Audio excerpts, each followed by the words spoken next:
All right, welcome back. In case you're just joining us, this is the second interview. You missed the first, but my guests are joining me right now, Dr. Bello IHUA, who is the Chief Executive Officer at NOIPOLL. Welcome, Dr. IHUA, and thanks for joining me. Thank you, Nancy. My pleasure. Dr. TAIWO OLUMIDE is the Executive Director, Center for Health, Economics and Development. Dr. TAIWO, thanks for joining me too. Nice to be here. I understand that you did a press conference last week, isn't it? My reporter was there and all of that. Just give me a sense of why that was done. Okay. The 2017 national poll, yes, isn't it? Yes. Give me a sense of why it was done. So thanks Nancy. It was a pleasure to be on your show. So yes, NOIPOLL just released the results of its 2017 national polls. National polls is our flagship offering. 5,000 sample size survey across the length and breadth of the country. We visited every single state, 36 states and the FCT, 109 senatorial districts, 111 local governments across the country. So this is the big one. Across the geopolitical zones, too, 111 LGs? So we visited 3 local governments per senatorial district. Okay. So 3 local governments cutting across the urban, the semi-urban, and the rural areas. So, and this was face-to-face poll conducted in Hausa, Yoruba, Igbo, Pidgin English, and English. So it's a big one for us. Yeah. Okay, let me bring in Dr. TAIWO at this point. Why do you think that, I realize you were also there at the press conference last week. Why do you think this is important? Because NOIPOLL has been doing polls now, I think 10 years now. Yes, we're 10 years. Isn't it? Yes. I mean, just like yesterday. You know, or some people like, oh, are you up to 10 years now? But why do you think this is important? Because after like the NBS, for example, the National Bureau of Statistics, I would say it's the NOIPOLL that conduct really opinion polls on what Nigerians are thinking about and what Nigerians are talking about. Right. So it is true that the National Bureau of Statistics is the government institute agency charged with data collection and across the country. But the government alone cannot do all these things, right? And then NBS is limited in terms of funding and even ability to do all these things. So, but having a private organization, right, going out there to sort of do this polls, collect this information across all sectors, across all segments of the economy, to help policymakers understand where they are, what Nigerians think they've achieved, because you see, you're doing several things. You need sometimes feedbacks, right? So these are sort of feedbacks from Nigerians who the government thinks is serving. In addition to that, this is a rich resource, right, of information and data for decision making, for updating what you're doing. And the benefit is not only for government. There are philanthropists who want to get involved in some ways. This is information for them. There are researchers who are interested in, this is full of a lot of questions. It brings that information and also questions that are ripe for inquiry.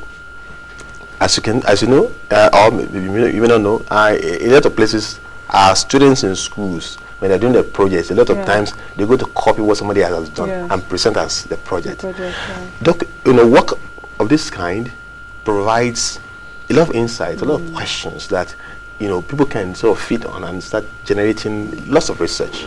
That's a very interesting part you brought up, because a lot of people that, especially university graduates or about to graduate, needs information. Even where I am today, I get a lot of mails. Oh, please, Madam Nancy, I'm doing this research on this. Please, can you give me the statistics? Apart from even students, people perhaps that watch the show, they just believe I'm a statistician or I'm a researcher.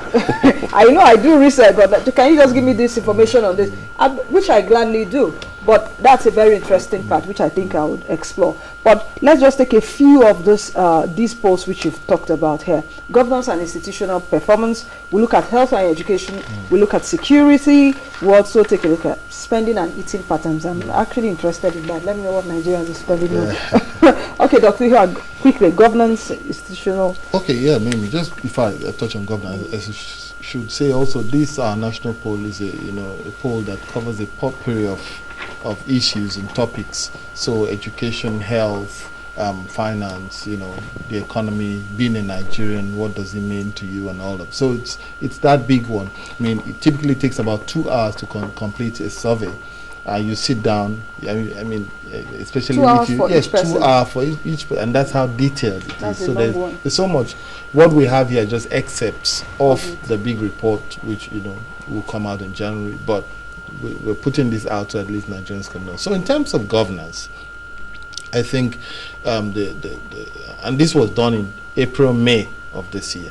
Nigerians were made to assess the performance of the president, and 52% of the population approve of the performance of the president. Now you see, since we released this on Thursday, I've received a number of calls and said, oh, Dr. Bell, what's happening? Are you part of this country, Nigeria? But you see, the beauty of science is that science is not emotional. Science is not sentimental. I mean, when you look at the numbers, 75% in the Northwest, 69% in the Northeast, 57% in the North Central, 52% in the Southwest, and when you now come down to the South-South, 21%, and the Southeast, 18%. So by the time all these averages out, it comes down to about 52%. And that's why, you see, but we move beyond that to also evaluate in terms of certain sectors, how did the president perform? And, on a 4-point scale, which we used, we saw that 2 sectors came out clearly that the president scored, above average, 2.8 points. So the security and the agricultural sector, he scored above average at 2.8 points. But then there are some sectors which did poorly. So the economy down at 1.8 points, job creation down at 1.8 points, and poverty alleviation really down 1.8 points. Wow. Yes. That's really because I'm interested in everything, but economy and poverty alleviation. All right, let me speak with Dr. TAIWO on perhaps health and education. Okay. What do you think? The polls, the health sector, the polls show that Nigerians generally believe they are healthy. Okay. Are we healthy people? Okay, so this is a self-subjective measure of healthiness. But I think some of the things that the poll actually brings out are questions of healthcare utilization and financing. Okay. Now, Nigeria has signed up to universal health coverage. Say we need to make sure everybody has access to healthcare, and in the course of obtaining healthcare, not having financial difficulties in doing that. Now people don't spend themselves to death because they want to get healthcare. So it's expected that health insurance, for example, that there is universal coverage. At least 95% of the population should be covered by health insurance. What this survey shows is that the coverage of health insurance, both social insurance and private health insurance, is just about 3% in the country. And majority of the people, 77% of the respondents, pay out of pocket by themselves. Another 16% or so get supported by other people pay for them. Family. So the difficulty with this is that if this shows that the financing of healthcare is not good enough, it's not efficient. And what it means is that a lot of healthcare services, people will not consume them because they they can't pay. A lot of people they are unable to pay, and so they won't consume the service even if they are sick. Number 2, preventive healthcare will be low. The consumption of preventive services is very low. In fact, it's actually low. Even from health accounts that we've seen, it's actually low. And so, which means that most of the healthcare services are curative. And people go out there when they're already sick, right? So, if somebody already, illness is fully developed, people show up to get healthcare. Yeah. And so the treatment, so how efficient is that? So you will gain little for all the money you're spending. So even though you can be spending a lot of money, you will see little health outcomes out of it. All right. Doctor, quickly comment on security, because you mentioned earlier that yes, Nigerians indeed. are happy with the way... Just before I touch on security, we've been having this conversation. So health is very important, because if only 3% of our population are covered by any sort of health insurance, it's a big problem.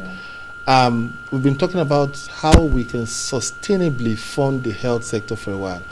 And I think if we can expand this pool of 3%, maybe from the NHIS side of things or from the HMO side of things, expand that pool to up to 50%. Even there's this scheme the NHIS has where you pay about 15,000 and get cover for a year.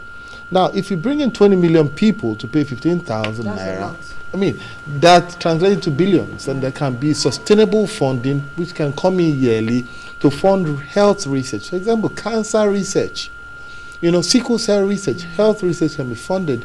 You know, development of consumables and all of that can be funded in health. So let's look at it this way. There's that circle. So if you've got a productive population, it means they can work and contribute to the economy. Yeah. If they can contribute to the economy, it means then the GDP can grow and then the country can improve. But if you don't have a healthy population, then they cannot work. It affects the economy. It affects the growth. So it all has to tie in. But then on security, about 35% of Nigerians say they are not very safe in their locality. And we'll try to dig in a little more to find out that at least 33% of them say there's been an incidence of armed robbery in their area in the last 12 months. And 13% say they've heard of incidents of kidnapping in their area in the last 12 months. So, first and foremost, 35% is really a huge issue. Talk more of having even seen kidnapping or armed robbery. You know, I just spoke with Dr. Menafia just before you came in, and he did say that, Nancy, the thing threatening the peace of this country right now is security. He mentioned it to me. Now, lastly, before we go, spending and eating patterns. I'm very interested in that. How do Nigerians eat? What's the pattern? Okay, in fact, do we have money to eat? Well, man must eat somehow. Yes, man must work. So what we try to do, we try to find out, you know, okay, what are Nigerians eating, and are they eating at all? So Nigerians are eating breakfast. For breakfast, commonly, you know, Nigerians eat bread, Nigerians eat pap, okay, and you know, ogi, you know, and if you will, you know, these sort of local meals that okay, people eat. But for lunch, we found out that gari, eba, plays a huge role, okay, followed by rice and yam. And for dinner also, swallow or ball food also plays a huge role. Rice, how about rice? Yes, yes, I mean, rice is also part of it. Very staple. But we try to drill in a bit more. So for swallow, for example, ball food, what are Nigerians eating? So it starts really with gari. 50% of Nigerians, that tells you, for people who want to invest in agriculture or invest in, that's a huge space. So gari, tuwo masara, you know, you have things like akpu and fufu, you know, especially down the southeast and south levels. You also have, you know, pounded yam, amala, and stuff like that. Okay. So these are interesting things Nigerians are. Okay. Yeah.